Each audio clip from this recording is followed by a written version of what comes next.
Hi, everybody. This is Sunday, February 9th, 2025, and this is today's episode of my video journal on my recovery from the trauma of watching my little brother, Paul Kierans, 64, with Down syndrome, be locked up by David Eby and the BC New Democratic Party government of British Columbia for 588 days. And then I believe he was killed by having his oxygen mask removed, and he was sedated to death with opioids. So the government locked up Paul when I complained to the Burnaby RCMP about when I discovered a secret fraudulent forged power of attorney they created, making my 82-year-old Catholic nun sister 4,000 kilometers away in Ontario, with whom Paul has never lived, who left home when he was born, who's only met him a few times, who didn't understand his speech, and who gave his entire inheritance.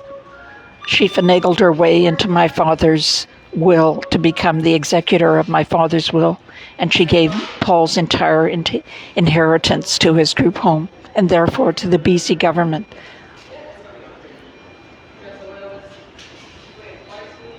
So I did everything that I could legally to try and restore Paul's visits.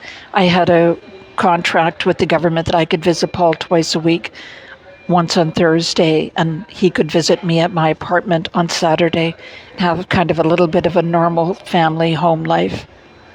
But as I said, when they discovered, I went to the police on August 26th of 2022, and they terminated his visits on August 31st of 2022. And I went to the Supreme Court of Canada twice trying to restore Paul's visits, but I just wasn't able to pull it off. And then after Paul died, when the evil nun found out and the government found out that they were being investigated for the fraudulent and forged power of attorney, the RCMP Oversight Agency in Ottawa ordered the Burnaby RCMP to investigate their investigation of the fraudulent and forged power of attorney. And I found out in April of 2024, so this past April. So as soon as the nuns found out that I knew she was being investigated, she ordered Paul had some kind of brain incident. He was in the hospital. He had a wound on the side of his head that was oozing blood. And they said he had a stroke. Her lawyer said that he had a stroke. But when she found out that I knew she was being investigated, the next time I saw her, so the same day, she had his oxygen mask removed. He was struggling to recover. He had had some kind of incident. But when I walked into his room, he grabbed my hand and squeezed it so tight. When I said, "Paul, it's Kathleen." And he was struggling to recover. Paul loved life.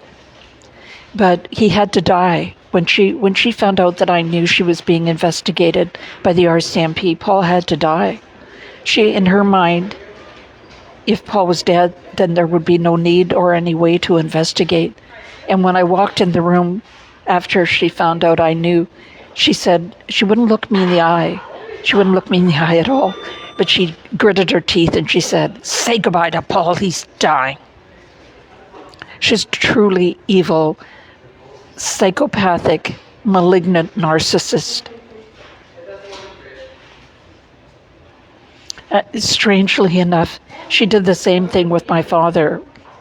My father lived to be almost 101, and he had a fall and was in the hospital. And when I raised the money to travel to Newfoundland to visit him, I was in transit to the airport when she texted me and she said my father was dead. How convenient. So my father, who's lived almost 101, dies as I'm traveling to the airport to visit him. Anyways, I'm posting these videos because I still have not been interviewed by the Burnaby RCMP. They were ordered in March to reopen the investigation, and they still have not interviewed me. The Burnaby RCMP have still not interviewed me. And I asked them to treat my brother's death as suspicious, and I'm sure that they didn't. I don't know what happened to him. I don't know if he was cremated. The evil nun said she would hold his body till 2:00 that day so I could come and look. So sick. And I estimate my church, the Catholic Church, who wrote me a letter of reference to be Paul's guardian, has spent $1 million on her representation. So after Paul died, the evil nun brought on an application, a huge application, I think 2,000 pages long, to have me declared a vexatious litigant. So she took away all of Paul's rights and locked him up in his group home for 588 days, and then isolated him with people who didn't understand his speech. And then immediately after he dies, then she moves on to me. And I estimate, as I said, the Catholic Church has spent up to $1 million on legal fees to have me declared a vexatious litigant. And she had me declared a vexatious litigant. I went before a judge, a woman judge, Judith E. Hoffman, who was parachuted in. We had a different judge, but all of a sudden, right before the hearing, this Judith E. Hoffman, the judge that we had, who I was happy with, seemed fair, was removed, and this Judith E. Hoffman was parachuted in by the same judge that made the decision not to appoint me as Paul's guardian. And then Paul was dead 13 days after that decision. So this judge, for the vexatious litigant application against me, I explained to the judge, and I had medical certificates that I can't appear in court for longer than 2 hours per day, which, is reasonable. I had all of my documents there. I had taken a cab to the courthouse. But she said, when the 2 hours were up, she said, "Oh, can't you sit in the gallery?" Sadistic. Like sadistic. It was like she was daring me to have a heart attack right in front of her.